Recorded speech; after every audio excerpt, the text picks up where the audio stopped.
Hi everybody, this is Matt. Thanks for watching and welcome back. Well, guess what? I did a recent video about squibs.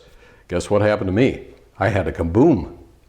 Seriously, I had a kaboom, and in all things, it was a 22 long rifle semi-automatic pistol.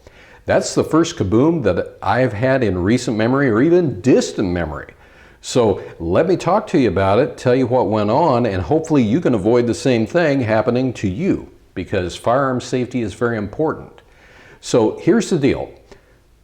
New firearm. Been to the range with it a couple times. Cleaned it meticulously every time.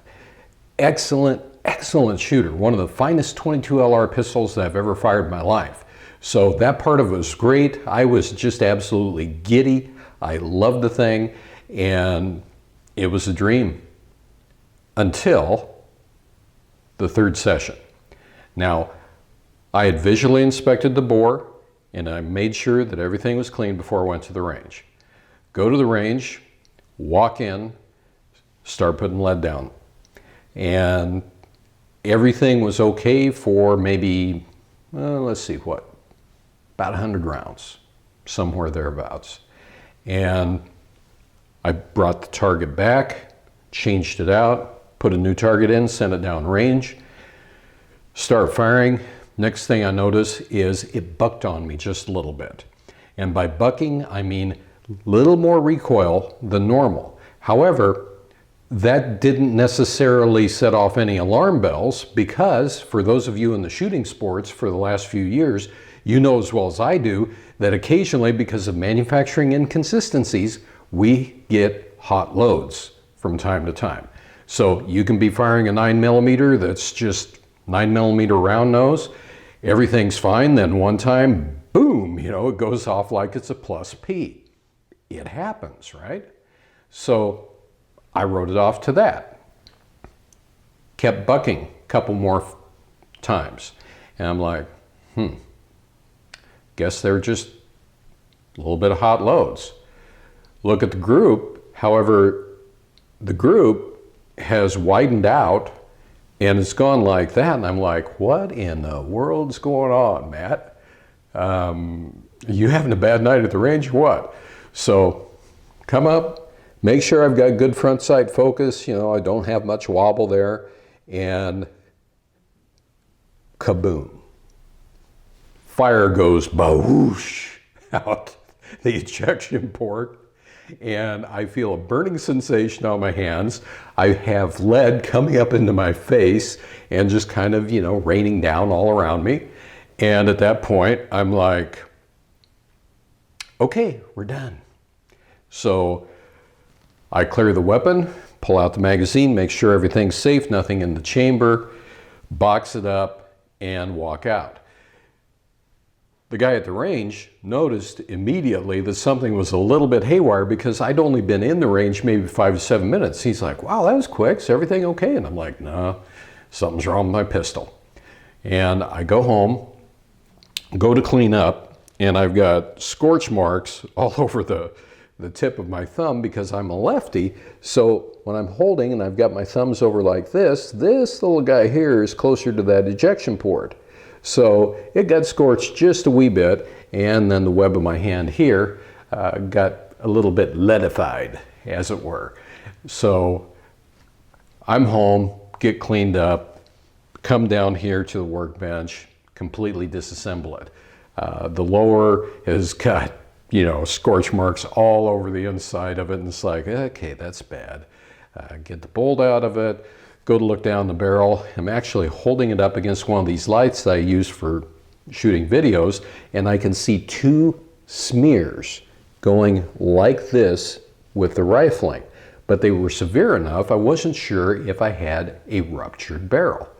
So the first thing that I opted to do was to run a bore snake down there, coming from the breech and then pulling it through to the muzzle. That didn't happen. It wasn't going to go. So I reverted then to this, and obviously put a bore brush on the end of it. Guess what? It didn't like that either. Got it partially in, and that was all she wrote. What I had to do was I had to take this, support it on the bench, hold the barrel with both hands and force it down. And when I did that, lead comes streaming up and curling over out of the barrel. And I look at that and I'm like, that is bad. So look down the barrel again, still have a bunch of garbage in there, keep working on it, finally get to a place where I can send a bore snake down there. And it took roughly about an hour and a half to get that barrel to look the way that it should. And I'm like, what on earth happened? Because that was molten lead inside of that barrel. And I contacted the manufacturer the very next day, explained to them what was going on, and they're like, well, that's the first time we heard of it. How many rounds have you put through it? And they're like, well, you've cleaned it more than what we recommend.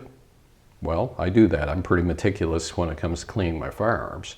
And they're like, well, yeah, sounds to us like you got the problem taken care of. So if you run into any future problems, give us a call. Went to the range the next night, took it and took my Ruger Mark III. Ran the same amount of ammo and the same type of ammo through each one, 250 rounds. Get home, look through the barrel of the Ruger, that's just fine. Yeah, it's got a little bit of junk in there, but 250 rounds, you can expect that. No big deal, bore snake passed through there just fine. Get the other one apart. Guess what? I have lead doing this again. So one more time, we're back to having to use this because the bore snake wouldn't pass through it. And who knows? My concern was that maybe I had a ring in the barrel.